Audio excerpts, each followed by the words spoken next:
大家好，我是张医生。当第一缕清雷在惊蛰之后轰鸣，细雨如丝，点点洒落在梅花绽放的天空，人体的阳气仿佛被唤醒，从冬日蛰伏的沉睡中苏醒，逐渐升腾。我们时常谈论春季的到来，是时候唤醒身体的活力，尤其是那些肝气郁结、思绪万千、夜晚难以入眠的朋友。然而，在现代生活的重压下，许多人步履匆匆，先有时间投身运动，加班熬夜成为常态，晚上下班后再去锻炼，似乎成了一种奢望，既无时间也无精力。即便是简单的站桩、散步或太极拳，对于忙碌的上班族而言，也往往难以实现。于是，我们不妨转换思路，从饮食入手，调养那郁滞的肝气，改善那不佳的睡眠质量。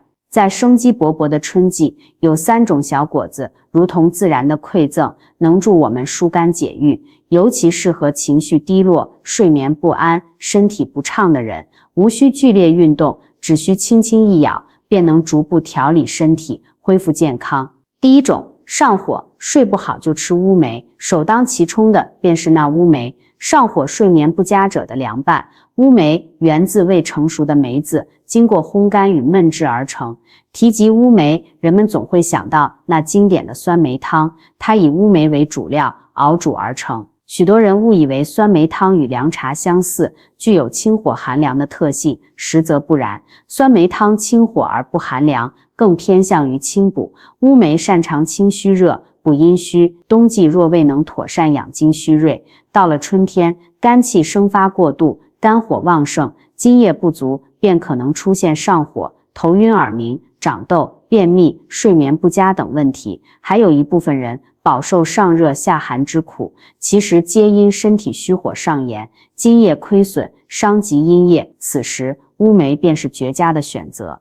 值得注意的是，乌梅并非夏季专属，一年四季皆可使用。若秋冬季节身体养藏不足，春天便可用乌梅来收敛身体中的虚火，清除热邪，且不用担心伤及脾胃。面对上述问题，不知如何平息虚火者，不妨尝试以下乌梅固本汤。准备乌梅15克，黑豆、绿豆、黄豆各20克，冰糖30克，杏仁10克。将3种豆子提前浸泡1夜，与乌梅、杏仁一同放入锅中煮熟，最后加入冰糖调味即可。乌梅能收敛体内火气，3种豆子则擅长清除上部郁热，且不伤中气，杏仁能降肺气，有助于收敛。若阳气过盛，肺气不降，杏仁便能让肺气顺畅下降。冰糖甘温，能培补脾胃，稳固中气。若除上述问题外，身体还感到憋闷、情绪不佳，可用乌梅、菊花、玫瑰花与冰糖煮茶饮用。玫瑰最好选用平阴玫瑰，其解郁效果优于小玫瑰。只需将食材放入茶杯中，倒入沸水焖泡5分钟即可享用。提及乌梅子酱，这首流行的歌曲让人联想到春季的养生美食。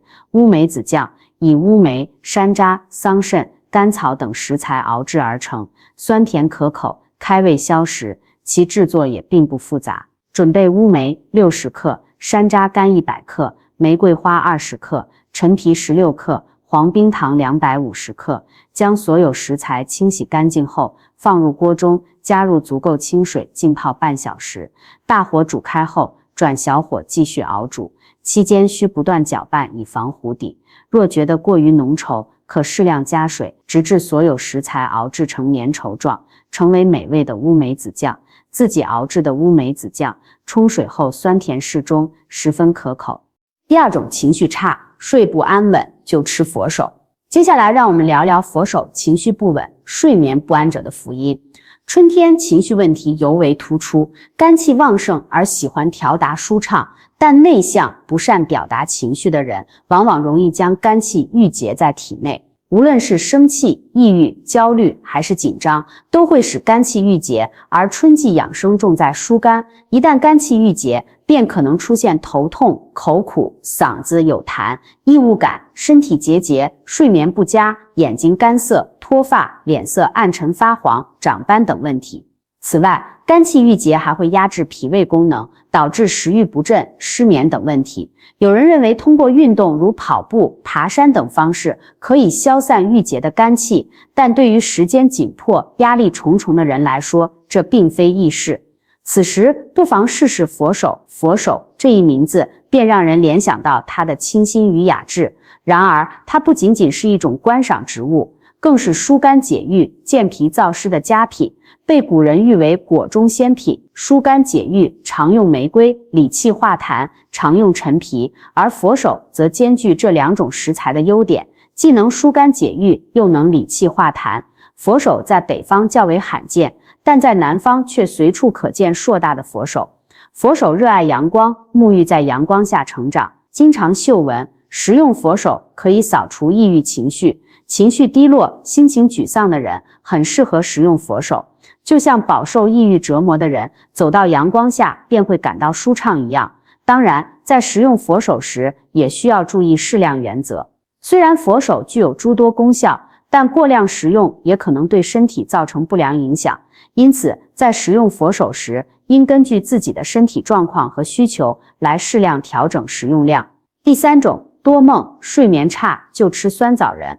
对于那些经常熬夜晚睡、多梦睡不好的人来说，酸枣仁便是他们的福音。这类人通常肝血不足，导致阴不至阳，肝火旺盛，睡前思绪万千，难以入眠。好不容易睡着了，却又总是做梦，醒来后疲惫不堪。而酸枣仁被誉为睡果，最适合这种虚烦不得眠的人。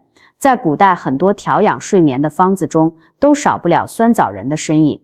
酸枣仁其实是酸枣的果仁，当酸枣成熟时，采收，将果实浸泡1宿后，搓去果肉，再用10年碾碎果核，取出种子晒干而成。它主打滋养心阴、心血、肝阴和肝血，具有敛汗生津的功效。对于那些心神不宁、整日魂不守舍的人来说，睡前服用一些酸枣仁，便能起到很好的安神作用。